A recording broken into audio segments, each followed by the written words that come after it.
A day in the life of a nobody.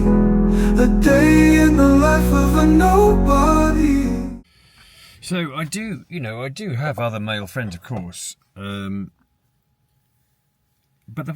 I don't know why, but all my friends are quite weird.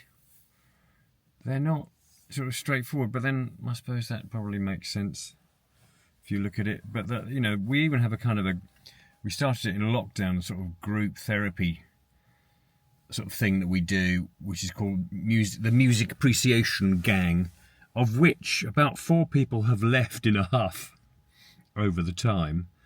And I found it very irritating. I'm sure we all have, because basically what we do is we play sort of tracks. We decide on a theme, we pick some tracks each, and we play them to each other and listen to them, then critique them. And of course, actually doing that, it's the worst thing, because everybody has a very, individual, eclectic taste in music. And to hear somebody else going, "Oh, I don't really like that," that's just so shallow, or it's just pop, or whatever. And then expound on, their knowledge of their thing that they think's brilliant, and you don't understand it if you don't like it. So I never find it very therapeutic. I just find it quite irritating. Very, lovely people, weird, all of them, but none of us perfect. Not even me. The nearest I had to have to regular friends were friends that we sort of met through sort of school kids, the kids being at school and parents and stuff. And we used to do a pub quiz, and that was quite fun. It was generally quite fun, mostly. One guy was going through a horrible divorce and became more and more bitter about it, understandably, really. And so I was one of the, ringleaders of something that really upset him. Don't know what that was, but anyway. And they were sort of normal guys. It could be quite boring at times. We formed a band.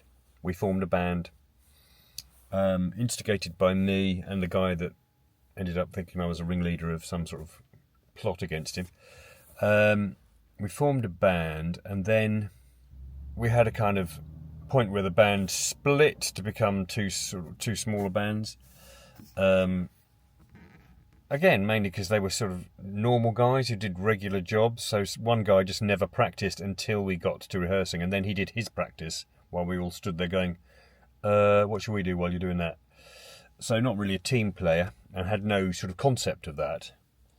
And then the sort of smaller band that I was a part of that was slightly more successful went on, and we did a great gig. We had a kind of meeting afterwards whereby 2 of them, I think, or maybe 3 of them, I don't know, had a gripe, but they didn't air it or weren't able to, and then got pissed off that they hadn't aired it, this gripe. It was about musical direction.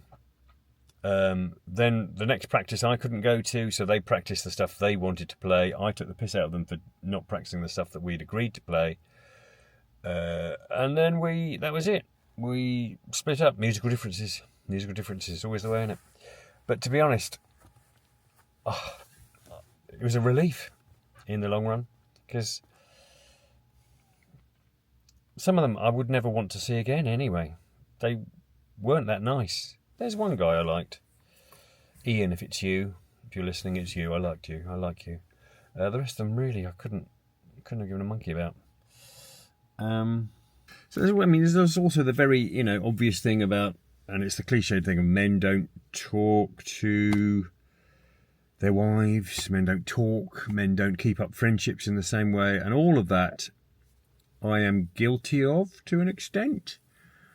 I have times when I do talk, but I don't enjoy the vulnerability I feel, and sometimes I feel like the vulnerability I show when I do talk is taken advantage of, and I become like the guy that needs work on, and I don't enjoy that at all.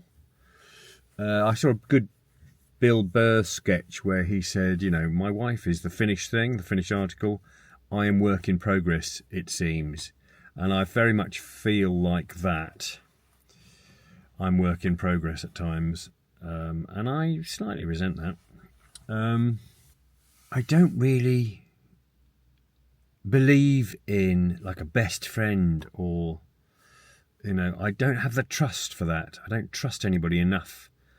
I mean, whether it was me that was let down, or I just never invested enough to not be let down or something, I don't know. But I don't trust anyone enough to want to tell them everything. And also, and this is going to sound great, I don't give a shit about what anybody else thinks, particularly. That might be something to do with it. Honestly, I don't really need anybody else's opinion. And I think that's kind of the problem with the music group. Because, I mean, although it annoys me when they're running down something that I've played them, at the end of the day, it's not changed my mind about the way I feel about that thing. I still don't give a shit about what they're saying. Oh, there he is. He's just arrived. He's had a haircut. I'll speak to you later. And it would be so funny, it would be so funny if I had $1 for everyone. And it would be so funny, it would be so funny, the day in the life of a nobody. And it would be so funny, it would be so funny if I had $1 for everyone. And it would be so funny, it would be so funny, the day in the life of a nobody.